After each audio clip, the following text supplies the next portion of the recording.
Hey, what's up everybody? It's Lids, and we're back for some more Rogue Mage, the new Gwent single-player roguelike game, and it has been a while since we last played, but I believe, if I remember correctly, we most recently did finish a run. Which deck was it, and against which opponent? I think it was Hive Mind Shawnee, and it was against the Dragon, I'm pretty sure. It's been a little over a week, I think, because usually we're doing some streams of Rogue Mage in addition to other stuff. On Fridays, but last time did the Gwent multiplayer draft mode, because there was an event for that. But anyways, that's enough of that aside, because we have now unlocked the Chaos deck that we have not yet used. We were thinking either we do our next run with this, or we try out a deck archetype that we've already used, but with a new leader ability that we've not yet tried. For example, Bulwark. We've not used Aglais before. We could go Savage Fury. We've not used Melusine. Do we have the third hero or key card unlocked for Hive Mind? We do not. So we could go for one of those, or we could go with Chaos. Plunge deep into the unknown, where uncertainty is the only law. So what does this entail? It doesn't even show us the place where we choose a leader ability, or leader card. Because we get a random key card, and we get 11 random cards, which is totally and completely random. Alright, that's pretty insane. That is pretty interesting. So do we want to do that now? Or would we prefer to start a run with an archetype that we're more familiar with and just try a new key card? I mean, I could see it both ways. I guess Chaos kind of feels like that's a one... Well, on one hand, nothing changes with your preemptive setup before you start a Chaos run, other than you can still choose your spells. But obviously, the random stuff you get here, that's going to change every time. So probably looking to pick a pretty well-rounded set of stuff from your spells.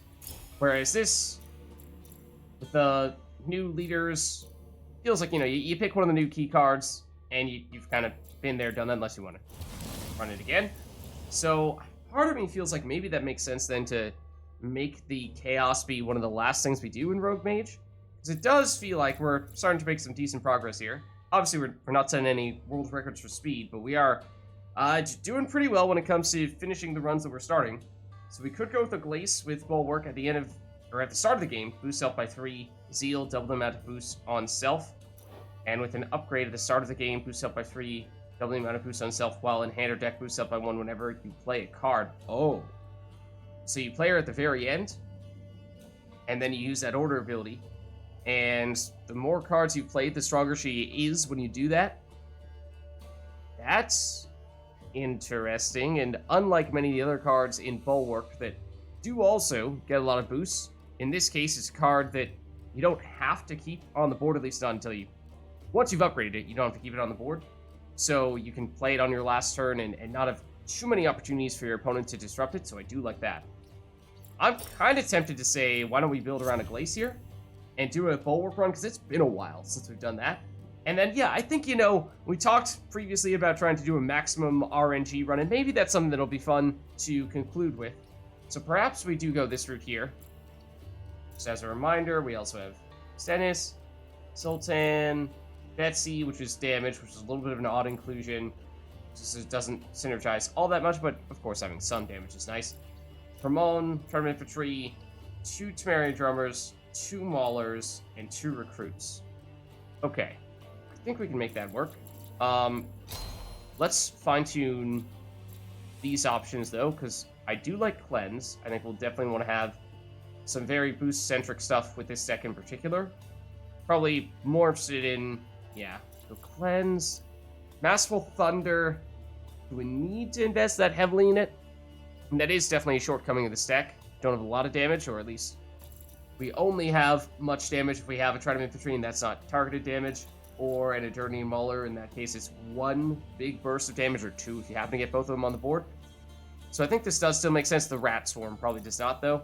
So in the past, we had what? Cleanse, normal Thunder, and we were going for Portal, wherever you are. For our bigger investment spell option, it's just that at 6 provisions, or 6 energy, I should say, Masterful Thunder is, you know, that is a big one that we'd probably not want to have 2 6 energy spells. That might be a little excessive. Do we go for something super cheap like Rapid Evolution? That can be a little risky. Time Warp even, for just consistency. This does cover a lot of bases. Destroy a damaged unit. That could be kind of nice. With Trident Infantry, but I'm still not sure that's going to be reliable enough. Don't really think we want to be resetting units' powers, but Purify is not bad. Life Bloom would also be good to be an expensive boosting card. I feel like we need to make sure we get Aglais. I'm actually kind of interested in going Time Warp here. Because if we build entirely around Aglais, we want to make sure that, and try to upgrade Aglais, we want to make sure that we can get Aglais consistently. If you're counting on her to be your big finisher that wins you the match, and you don't get her, then you might be in a lot of trouble. So, we'll try it. It's definitely... We might be leaning a bit on this Thunder, because we don't have other big game-changing spells to play, but let's go for it. And we have reasons to go with other stuff here. Game 3 mulligans. I think not if we're going for the Time Warp. That's probably excessive if we double down on that. Is it just boosts, or is it our total power that gets doubled? The amount of boosts. Okay, so that does not really double dip with the Aglais. I mean, if we lose a Mauler or a Trident Infantry, that's a problem. So, would take our chances on that. That could be really nice if that happens to land on Aglais. That'd be the most effective for her. So something to be said for that, but I mean, in the past, this flask has been working quite well for us. And his Apprentice? Yeah, that has been what we've been... difficulty we've been going on in the past. I think we, presumably, need to finish one more run with that and get our last mutagen. And in doing so, with that, we can then make our way through to increasing the maximum difficulty bonus that we get. I think that means we're going to be going up against a swamp monster this time, because that's the mutagen we're missing is the green one. And that means it had, what, a status that dealt damage based on how many points a specific card has, which is a little scary because that does counter. It does kind of feel like, in general, Bulwark is the weakest deck against bosses because so many bosses are just a damage check, more so than a boost check, or in case the White Dragon, which doesn't really have a way to directly punish you from boosting, destroying a card that is frozen by moving it does, of course, is something that's most punishing when you are highly boosting a card, so even that still feels like that's a pretty big punishment. So, I guess the Fiery Fiend doesn't really have a direct counter for Bulwark as much as it's just, you really want damage, and this deck doesn't necessarily have much in the way of damage. So, anyways, I just say that because this might be the hardest boss for this deck. And we might be setting ourselves up a little bit there, but you know what? We'll give it a go. We got to our 5-game win streak, and as I think I said previously, that was kind of the threshold that I was looking to get to, and anything beyond that is, it's nice, but I think not by any means something that we are overly concerned about. And it is, in fact, the Swamp Monster, as we suspected it might be.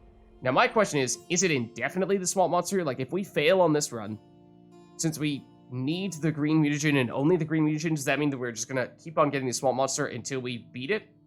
I don't know. But let's take a look here. I think we want to get an elite battle pretty early, and there is not an elite battle until about halfway through the run. And then we can get another elite battle soon thereafter with no places of power in between to restore energy. I don't like that. We go here, here, here, here. I guess we could go up to this one, and then you have a place of power before you go to the next elite battle. That might be the plan. Okay, but of course, getting ahead of ourselves here. First, we have our initial battle, so let's hop into that. And it's the Beastmaster. We've, of course, seen this guy before, but it has been a while since I've played some Rogue Mage, so, of course, been playing plenty of multiplayer Gwents, so hopefully I'm not too out of practice here. And we do draw into Aglais. Oh, right, I was like, why is she already boosted? We did not opt to take that card that automatically boosts her. But the tricky thing is, before we upgrade her with an elite battle, she does need to be out here pretty early, because otherwise, I mean, sure, with no setup, she can still boost that, like double that 3-point boost and turn her into a 9, but that's not very significant. I'm trying to remember what this Beastmaster guy does. Spawn the Rapid Wargs. Does he just go wide? I think he just goes wide, if I remember correctly. Recruit is not a very good card. I think we'll look to dump that, although a random unit in your hand. Okay, so it's not like we can necessarily target Aglais specifically with it unless this is our second to last card, and Aglais is our last card, then we get one extra guaranteed boost, I still think, for the most part. At the moment, before the upgrade, probably just looking at Lens to make it happen. I mean, Recruit could potentially be still such a small factor. Okay, we have several targets for boosting, and we do end up with a Recruit anyway. So I think what we'll do is we'll start here with the Mauler, and then we'll be looking to maybe get the other Mauler and put Zoltan in between the two of them to get them both boosted. Something like that. Hammer now. Ask questions later. But definitely a little lacking when it comes to the actual boosts at the moment. Come here. Come get a hearty bear hug. Okay, well that definitely can change that equation, so love to see this Temerian Drummer, and I think we play this next, because the longer we have to have this do its thing, the better. So we'll still go Mauler next to it, Zoltan in between. Yeah, and I'm also just generally trying to remember what this guy does. More recruits. Not loving that. Not loving that, to be honest with you. We prefer to have a... we'll split the power a little bit between these. It's gonna say, put you here. It's gonna be a little more damage, because this guy has one more power than you do right now. So, but for the most part, I think we've seen that if we are going all in on the boost in these Maulers, then damage can get a little excessive. And it's overkill at that point, and, well, we can boost both of them with a Temerian Drummer if necessary. But I think first, although we do want to do this as early as possible, first we may want to go Zoltan in between these two while they're next to each other. Then we go Temerian Drummer after that, right here, in between these two. Okay, their damage is, of course, a little annoying. There's another boosting target. Okay, so we need more boosters, oddly enough, or at least in this encounter. It seems like in the past, when we ran this Bulwark deck, if I remember correctly, for the most part, boosting was not the issue. It was getting the boosting target, so it's a little odd that we have so many boosting recipients here. I've been on your trail since your first step in these woods. Okay, so for what it's worth, Etriel could be significant if they happen to have Mirror Lega, which I imagine they have it in their deck. As for whether they actually have it in hand, that's maybe a different question. This Brockbar Hunter does give them the potential for a little bit more long-term damage, so getting rid of that is not a terrible idea. So might opt to go that route. Otherwise, we do have One-Eyed Betsy, and that is a way to guarantee we have the damage to immediately remove something, so maybe we go that route. It's more damage if they have armor, but I'm not sure they're going to have any armor at all. So let's remove you. It means we can be a little more patient with these guys.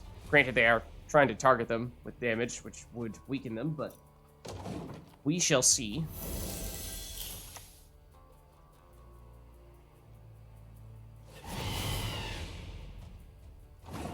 Okay, oh, and that's Thrive, which is an engine that might be worth trying to shut down. I'm not sure they're going to have much time to benefit from it all that much, but what we could do is we could use an Enderning Mauler to destroy one of them. It's slightly overkill with the damage, and then we, rather than having an Enderning Mauler that's already used its order getting boosted by the Temerian Drummer, we then replace it with a Trident Infantry to make that the recipient of the boost.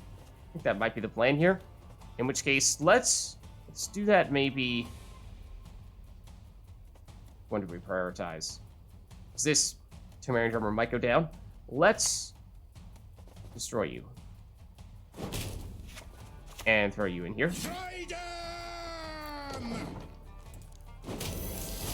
Don't really want to destroy this, because they're probably going to try to consume it. So rather not help them, and yeah, as expected, that was the unit getting destroyed that we thought might happen. Now we go double recruit, basically. We can load up on a bunch of boosts on you, but at this point, it is likely overkill. So yeah, actually, as soon as I did it, I was like, you know, I actually wanted to do Trident Infantry next to the Temerian Drummer that was more likely to stay alive. Because, yeah. I'd like for him to still get boosted. This guy, additional boosts are probably not all that valuable when their highest unit is a 7. So, I think it's still recruit here. It's just a matter of, you know, do we pour even more boosts onto you, or do we get a tiny bit of extra damage from you? I think it might actually be better to go for the tiny bit of damage. Did not want the boost to go to you, though. Wanted it to go to Aglais, of course.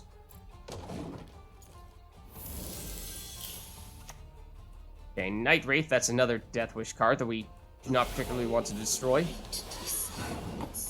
You also don't have enough room to spawn in all the rats if this does get destroyed. No, you've just enough room. Alright, well now it's, once again, recruit, and this time we're at least guaranteed to get the 1 extra boost on Aglais. Not as big as we would like that to have been, but it was something. And then Eternian Mauler at this point can deal 8 damage, which is still overkill even on the Solano Harpy. I mean, we could potentially wait a little bit longer still, see if they do something else and consume either you or you, and maybe you'll have a better target.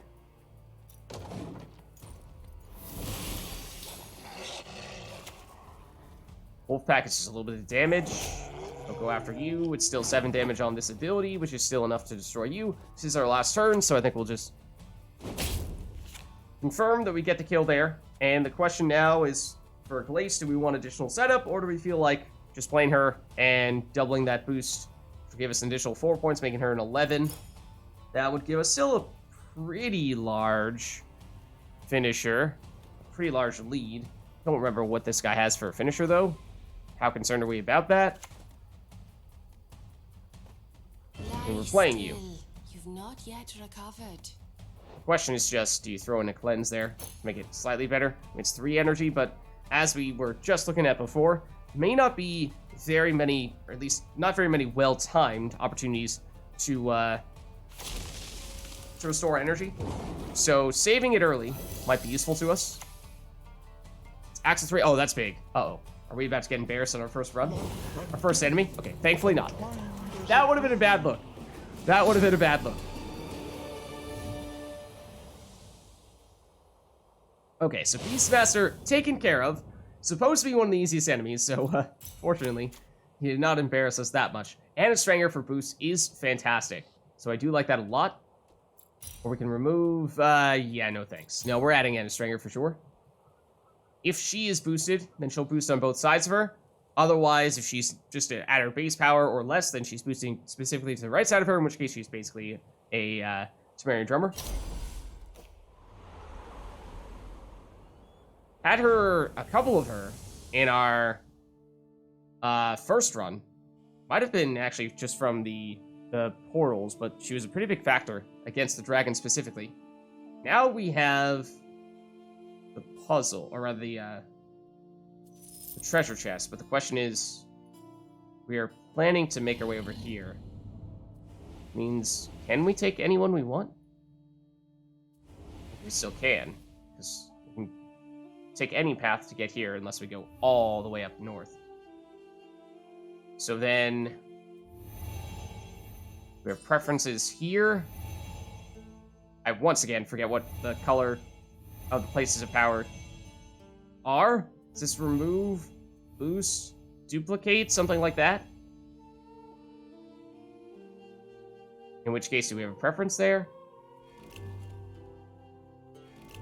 That's basically the only differentiating factor. In this case, it's an extra battle. In this case, it's an extra event. If we go either of these routes, we'll try this blue place of power. Okay, so what do we get from this treasure chest?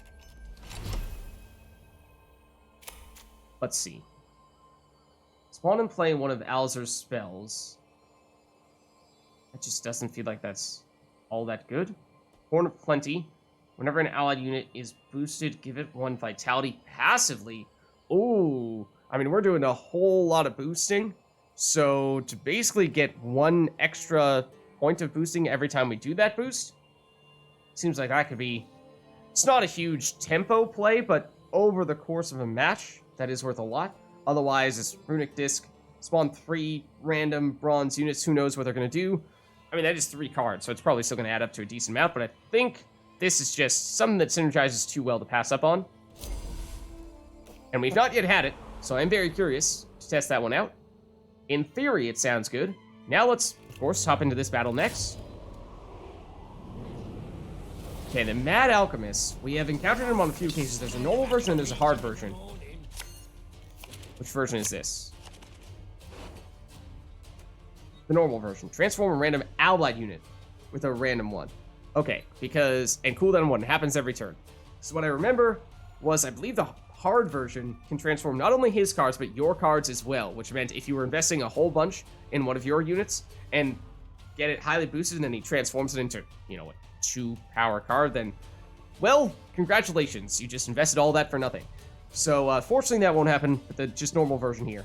We have what looks to be a quite solid hand here with Temerian Drummer plus Ramon, so we can make this happen immediately. Temerian Drummer plus Ennestranger is amazing because what you do is you put Temerian Drummer on the left side, Ennestranger on the right side, put them right next to each other.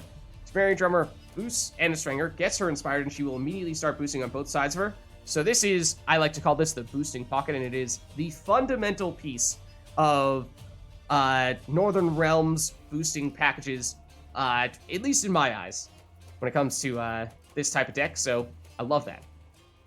Stennis gives us potentially a big burst of boosts, which we do have Aglais in hand, so either putting Aglais in this boosting pocket in between these two, or using Stennis to, or maybe, you know, we play her a little bit early for that reason, and then we use Stennis a little bit later on to power her up. Because last time we just used her as a finisher, and she did not have that much in the way of boost, but I think we stick with this. This is quite good. Drawing to a recruit, I mean, it's not amazing, but it might be another way to potentially give Aglais a little more boost. Let's start off with Ramon, though. And then with Ramon, create an extra Temerian Drummer. It's going to boost Ramon, and with the Horn of Plenty, it's going to give him Vitality as well, which is really nice. Okay, a Raucous Behemoth. Oh, okay, and yet, so he spawns a bunch of 1-power cards, right? And then he, ooh, has a higher chance of transforming some of those cards. Or, well, he's going to transform something. But he has a higher chance of transforming a low-power card and therefore getting decent value out of it, like he just turned a 2 into an 8. So that's not bad value. Ooh, okay, Zoltan is another good late play, but I think now we go Ennestranger. So this will be our boosting pocket right here. So you will boost Ennestranger, which will make Ennestranger boost on both sides of her, which means once she is boosted, on her next turn we can put someone in between these two, and that card will get boosted twice per turn, plus all the Vitality as well, which means that could be a perfect spot for Aglais. So that's what am I in here.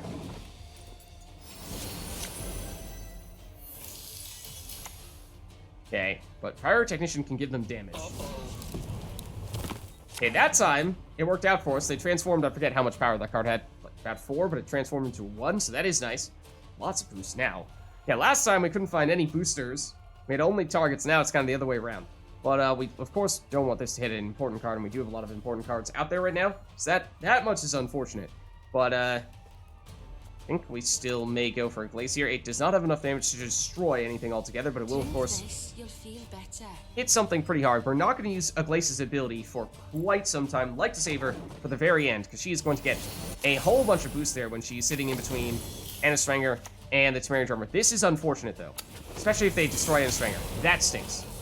Combination of the damage from the Pyrotechnician and the damage from their bomb, that is going to significantly slow the rate at which Aglais gets boosts. We do have more Temerian Drummers, but unfortunately Temerian Drummer can only boost to the right side of it, so we can't double boost Aglais. We've lost that opportunity. So we can, however, proceed to do this, and continue to do that, and we can, toward the end of the match, still use Zoltan next to Aglais for another big burst of points.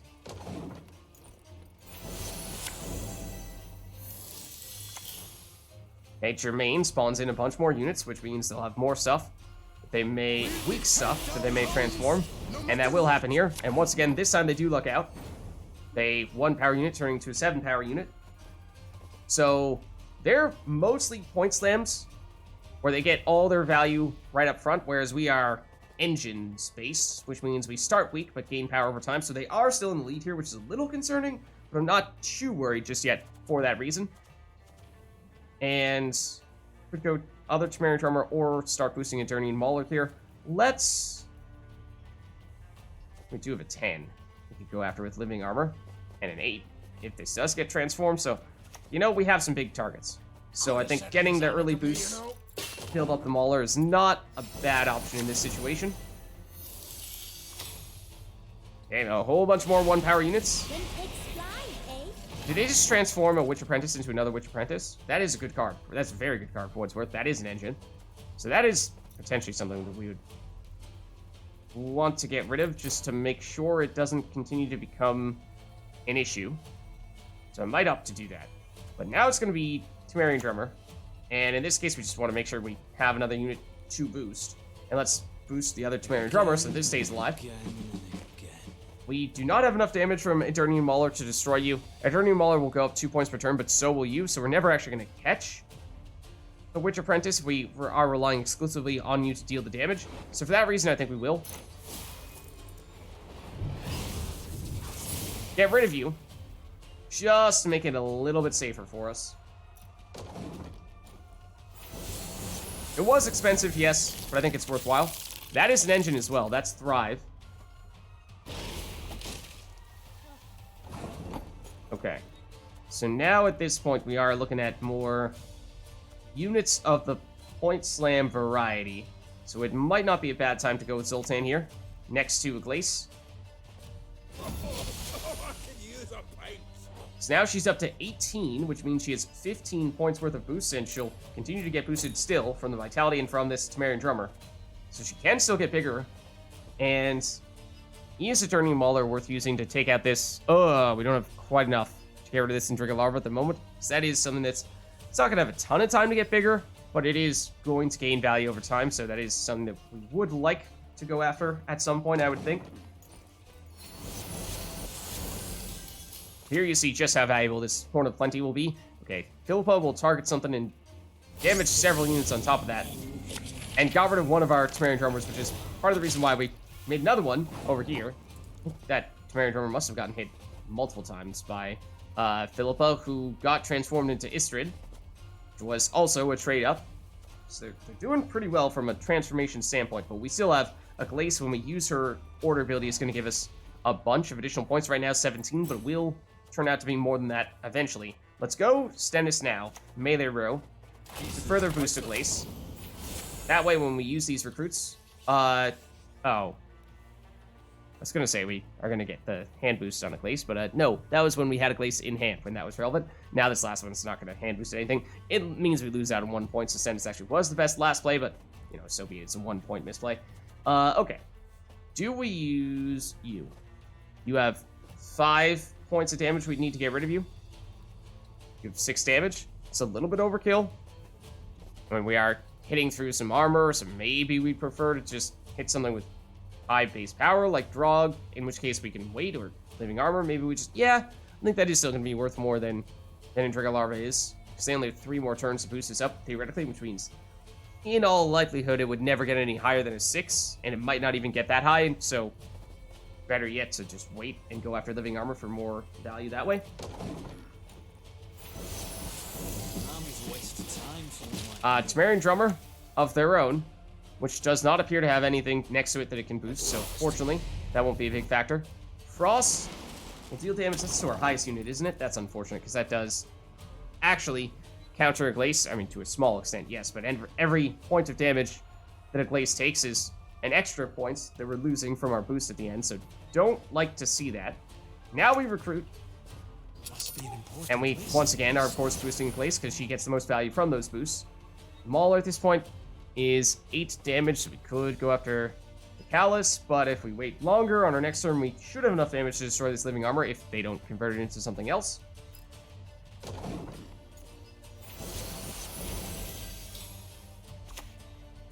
Okay, it is a bomb, which they should use on Aglais. They don't. With a demon in the light of the I don't remember what this was before. But we do have enough damage to destroy living armor. So that is probably worth doing, because that's 10 points. And if you're wondering, well, Liz, it has 10 points of power and 10 points of armor. Its power is always equal to its armor. That's its ability. So if we remove all its armor, it gets destroyed. So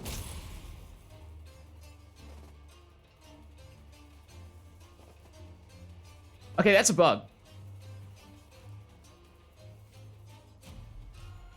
Wait, is it the opposite? Armor value is always equal to its power rather than its power is always equal. Oh, that's so deceptive. It's exactly the opposite of what it is in Gwent multiplayer. Oh, how dare you. So, changing its power changes its armor. So normally in multiplayer Gwent, that would have just destroyed you.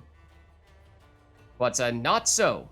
We would need to find other ways to remove armor.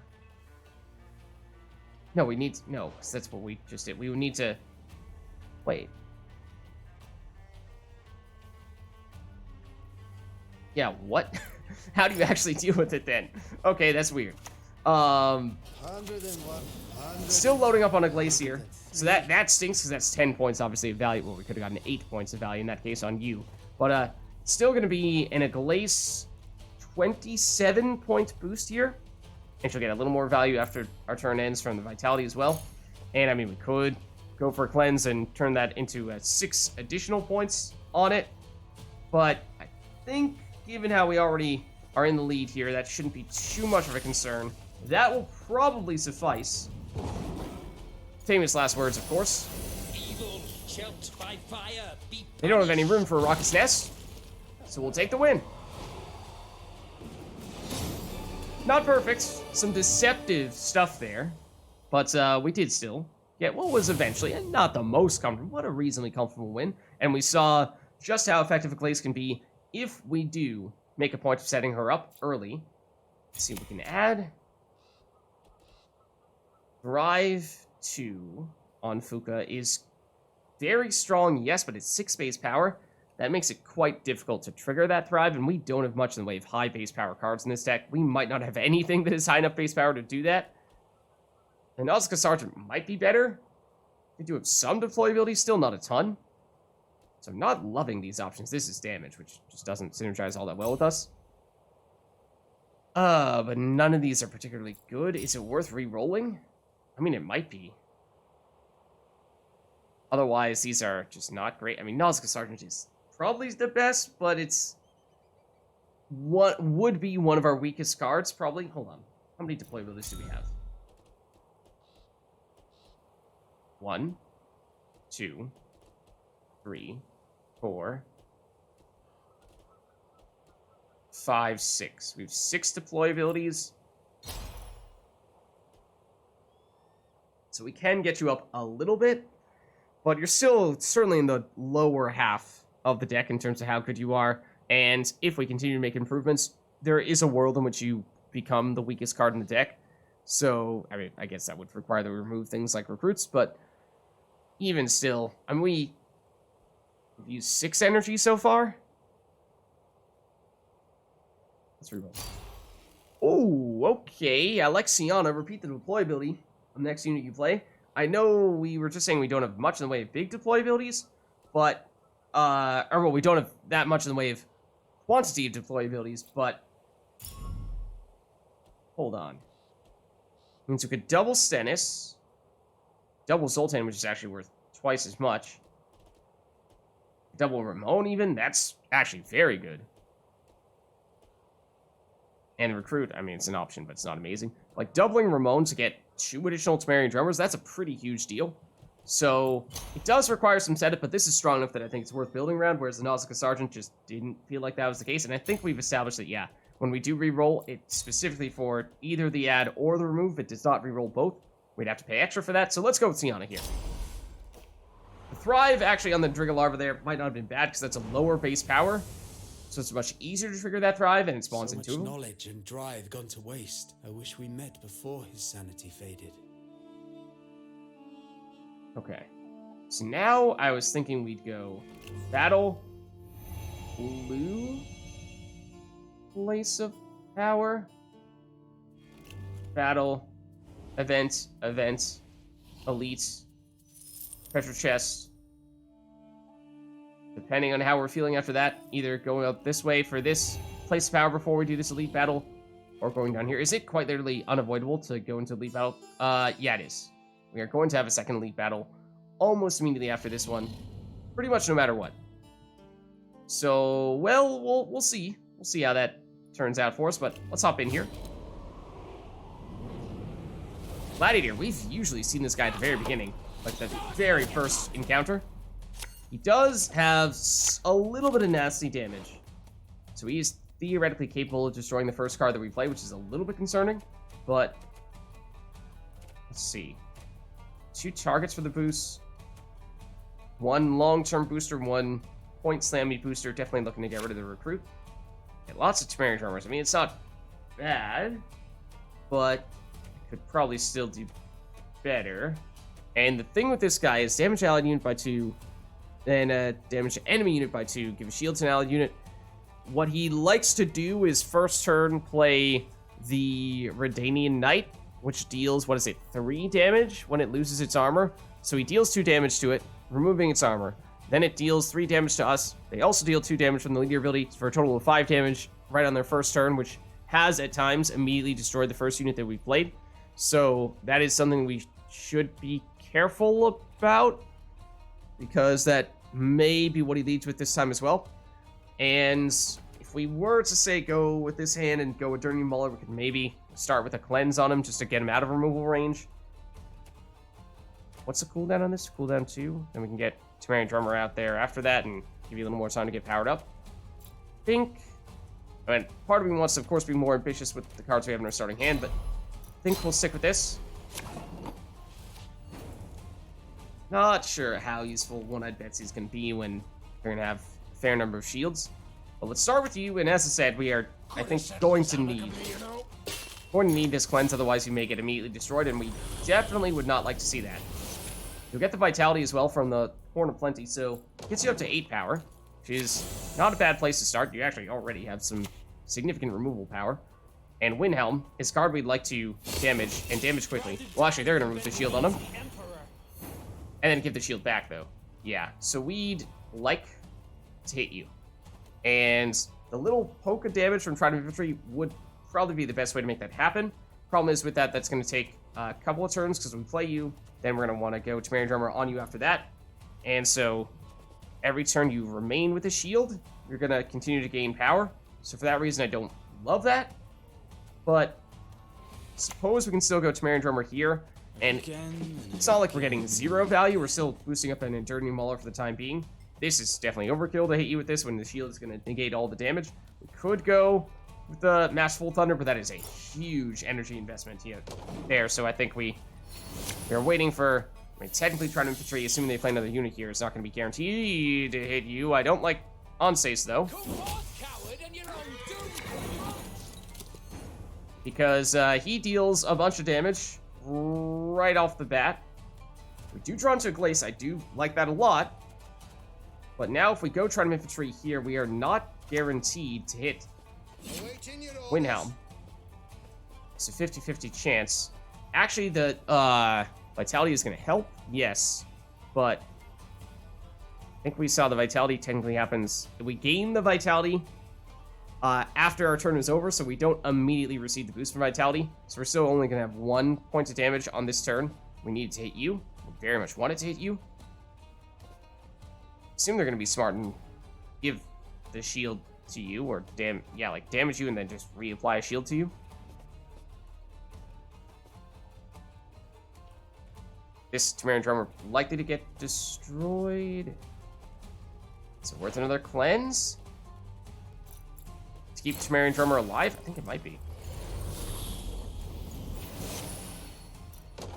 Want this to hit you. It does. Okay, great. Mad Charge gives a boost. And armor. Wait, and damage? Wait, what? Oh, is that just from their leader ability? Yeah. Okay. So yeah, you now have a shield again, which is, again, annoying, but now we're getting a boost from Temerian Drummer, and we're getting the boost from Vitality as well, so 2 boosts per turn means much higher chance that we're actually hitting you.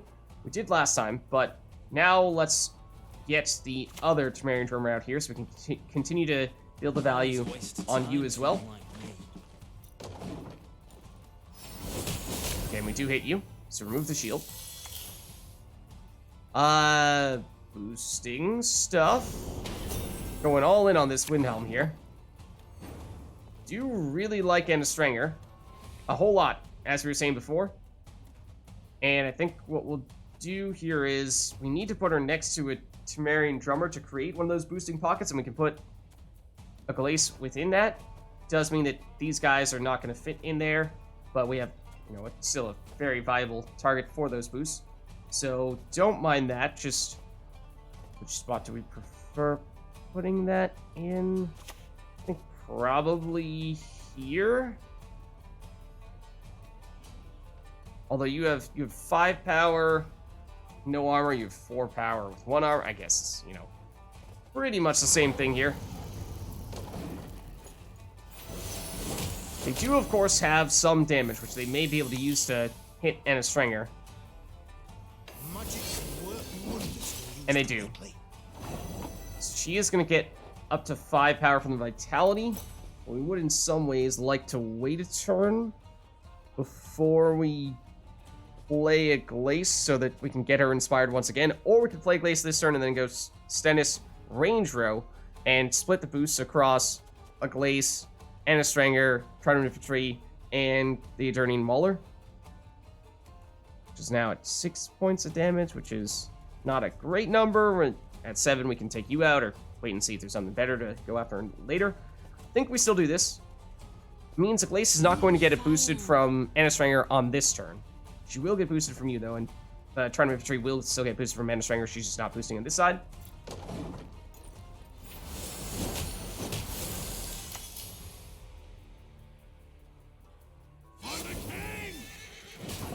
Okay, so now we go Stennis, and we actually go range Stennis. So we want to boost you to get you inspired again. We want to boost you guys, our usual boosting targets, along with the Aglais. Do a little bit extra damage, and although you get boosted when you lose your shields, that's not an ideal target. You are now shieldless, so it could go after you. It's a little bit overkill, but this is potentially something that, like, especially with their leader ability, could become a bit of a nuisance to us. So, also not sure. I'm gonna guess if you lose your shield, could target you with Adernine Mauler and not have to worry about having overkill damage all that much. So maybe we wait. Maybe we wait for that reason. Because you do lose the shield, but alas, they're gonna put it right back on. And they're gonna hit Stranger as well, which is annoying. So, I mean, we can use One-Eyed Betsy, or rather, Recruit, to boost you up if we really want to. In fact, we would like to probably use Recruit here. Because otherwise, if we finish with a Recruit, we're going to miss out on 1 hand boost, which is a little bit unfortunate. So, I think we do this. And 152, 154. Means 3 turns of Stranger boosting to the left of her, which means 3 more boosts on Aglais versus just 3 direct boosts on Aglais. But this also gives us 1 more turn of Vitality on Stranger, so this is technically worth 1 more point. So I think we're still staying put with our order abilities here. This Temerian Drummer might go down at some point. They're going to try to hit it here, perhaps. They will. Okay. So, now it's another Recruit. And this time we probably will just go... I mean, we could go for Temerian Drummer to keep it alive for 1 extra turn beyond what it would otherwise survive. Or we could instead just boost Aglais, because that's actually worth more points. And it is actually worth more points, so we should do that. Because every boost on you is worth... twice as much as that when we use your order ability. So now, once again, 13 points of damage. Kind of waiting to see if Trident Infantry hits you. And if it doesn't on our last turn, we might use One-Eyed Betsy just to remove your shield, so that we can then not worry about overkill damage with the Journeying Mauler and get way more value out of that.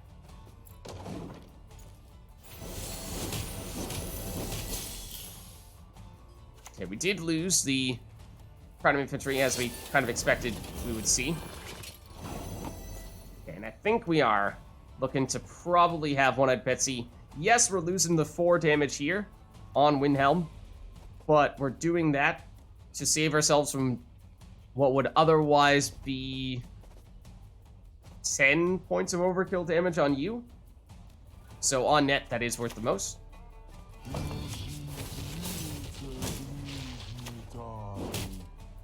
And we, of course, use Aglais, who at this point, not quite as big a boost as we saw last time, but should still be worth quite a bit here. And at this point, I think we've have at least suspected in the past that one of their finishers could be King Ragnar, who gets boosted by removing all the shields on the board, and the more shields there are, the stronger he becomes. But with only 2 shields on the board right now, that wouldn't be that big of a deal. And with nearly, actually may come quite close to, has exceeded a 70-point lead. It is Ragnar. There's no way they're catching us. So no big deal.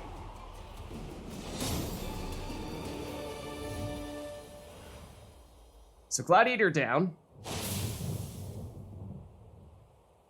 And let's see what our options are here.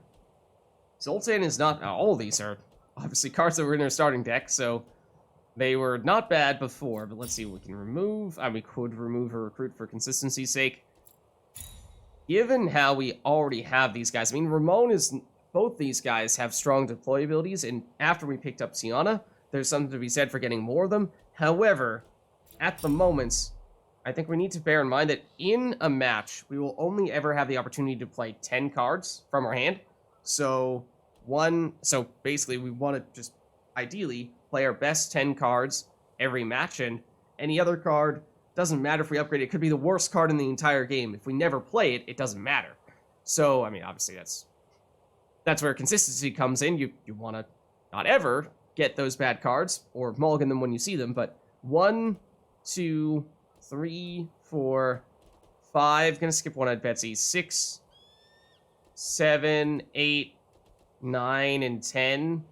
Means we're skipping in a Journeying Mauler and skipping 2 recruits and skipping One-Eyed Betsy. That's a somewhat reasonable mix of things that we would and would not like to play.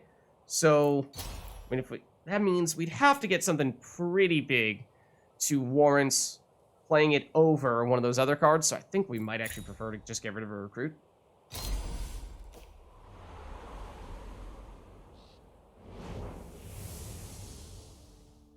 Okay.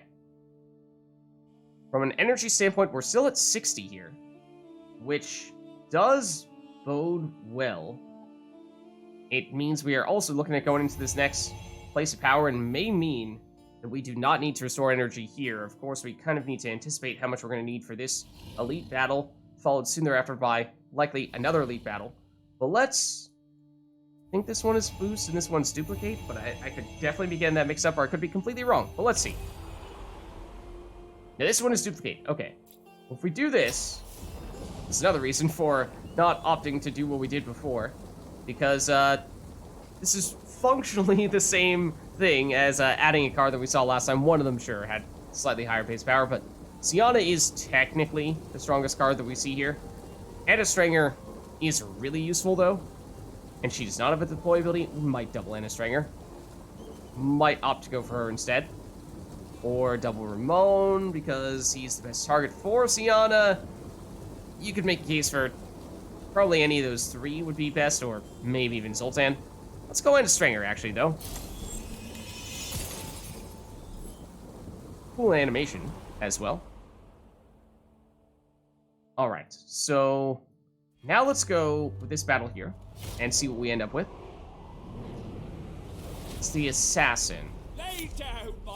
I know we've seen him several times, but he has damage. I think that much is a safe assumption. I'm trying to remember what more specifically than that. At the end of your turn, destroy a random enemy unit with 2 or less power. Okay, so he tries to weaken us down to 2 power so he can get us into removal range. We do have Sienna for the first time in our hand. We could use that to get double Stennis deploy or double One-Eyed Betsy to play. I think we are going to want some boosts here. Pretty aggressive boosts at that to avoid reaching that 2 power threshold. So stuff like Enna Stringer will be useful. Whereas One-Eyed Betsy and the damage maybe a little less so. Zoltan, I think, is useful as well.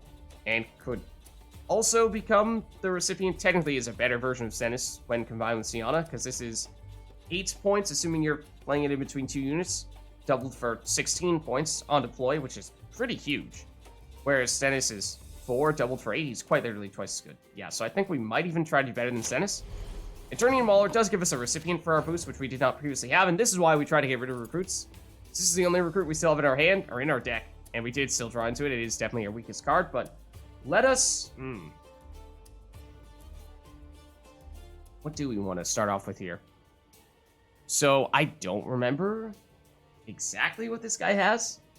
So, on one hand, I'd like to play Enna Stringer, and then put another Enna Stringer right next to that Enna Stringer, as quickly as possible. But, if they have a bunch of damage right off the bat, and can destroy Enna Stringer right off the bat, then I don't like that. So, do we maybe go Enna Stringer and possibly even boost her immediately with a cleanse? Might not rule that out. Is he... He's not considered a hard enemy, for what it's worth. Question is just... to cleanse or not to cleanse? Let's take our chances.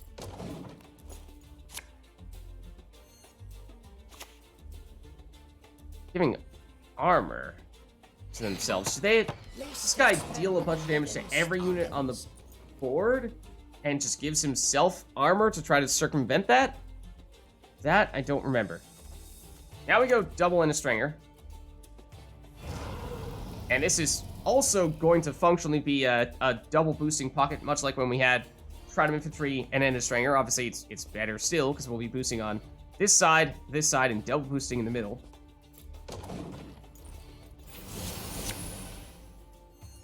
The Horn of Plenty, I think, will also be very useful for us.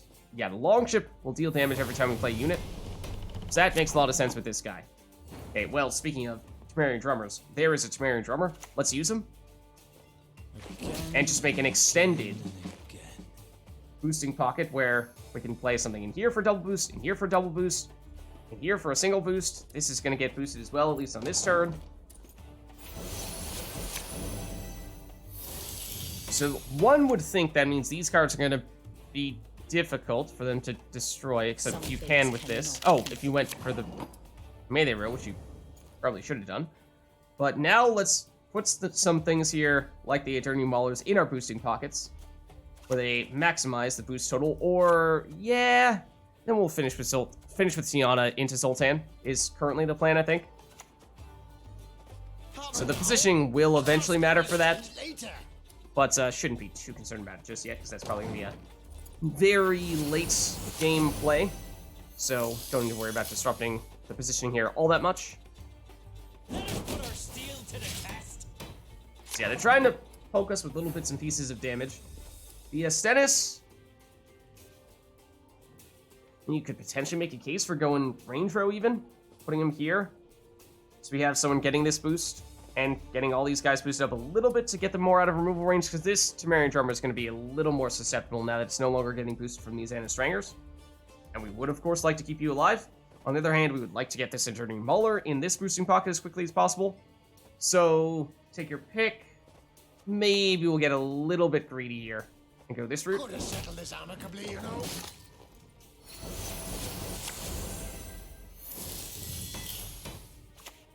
Okay, more damage getting split. Alright, now, why don't we go Stennis here? And we will use him. Range row, right, yeah. Peace is priceless. Just to get you more out of removal range, especially with their leader ability. And we'll boost our boosting targets and boost you.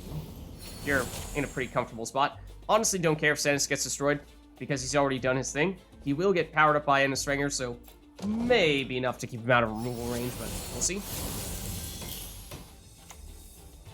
Okay, that's decent damage right there. And again, this Temerian Drummer is getting a little vulnerable. At this point, out of curiosity, we need 8 damage to get rid of the Longship. That is still providing value, and this kind of is as well with the armor, but not that concerned about it. So 8 points of damage is not quite enough for you yet. Unless we were to recruit on this turn, which we honestly might be looking to do. Although One-Eyed Betsy is 6 damage against a unit with armor, which is almost, but not quite enough. It's kind of an awkward number, because then the Maulers would be serious overkill damage. So, not entirely sure what we want to do with One-Eyed Betsy yet. I think we might instead just opt to recruit here. This will likely probably get destroyed, but again, we don't care all that much about you. So do we keep you alive, or do we instead make this an even bigger order ability and maybe go after that long ship right now? Maybe we do that. You're at 10, which is a little bit overkill, but this is providing them long-term value. So shutting it down early is useful to us. And I'm getting the sense they aren't going to have much in the way of super high-powered units. They're mostly, of course, a damage deck, and the longer we give them to give themselves armor, the more effective that's going to become. Yeah, that was a little bit of damage, plus I think might have required that they use that leader ability as well. And fortunately, we use this Eternal Mauler's ability, so it's not a huge deal to lose the Turmeric Armor that was giving it some boosts. So now it is still One-Eyed Betsy time. Then it's going to be Sienna and Zoltan as our finisher. So for you,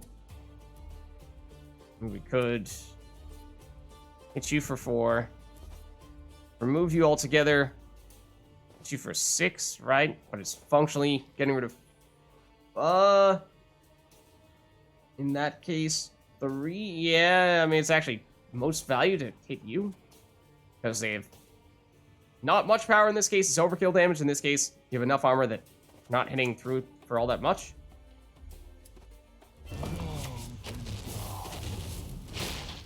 Okay.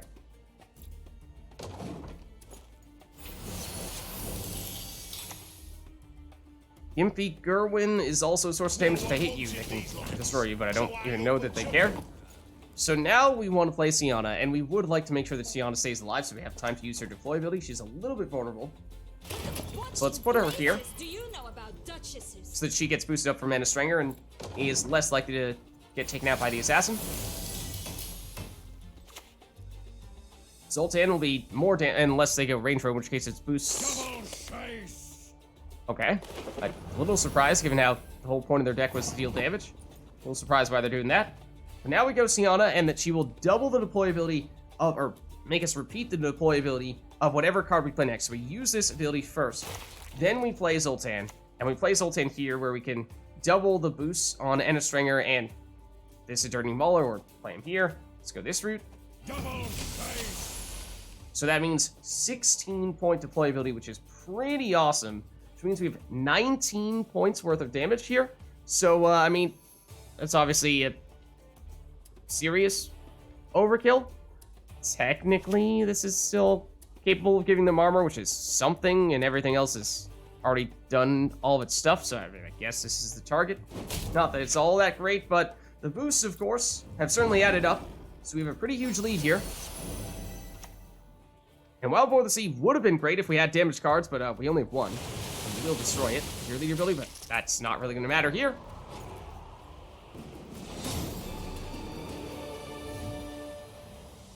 Alright, so Assassin down. And we've had several convincing wins at this point, although I think for the most part we've encountered, I think, exclusively normal, not the hard version of enemies, so maybe a bit of a, you know, false sense of just how strong this deck is from that reason. Drowner, I mean, both these guys have Thrive, but as we said before, the higher base power on Thrive is not necessarily a net positive.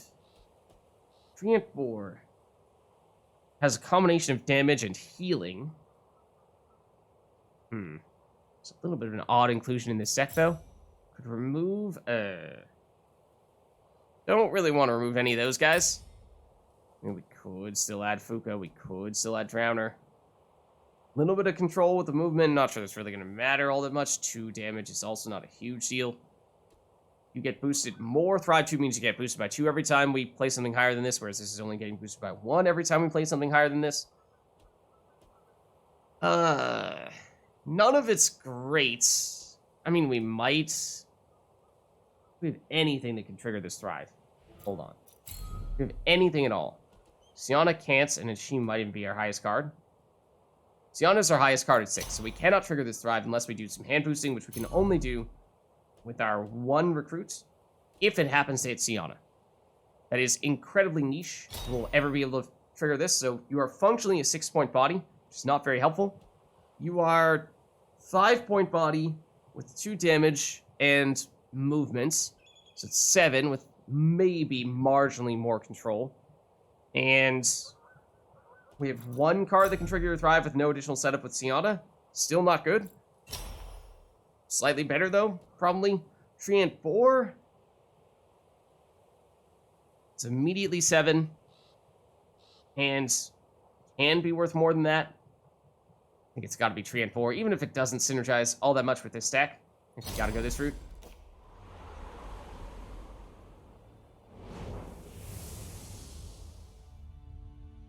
Alright, and that means we have a couple of events here before we go into our elite battle.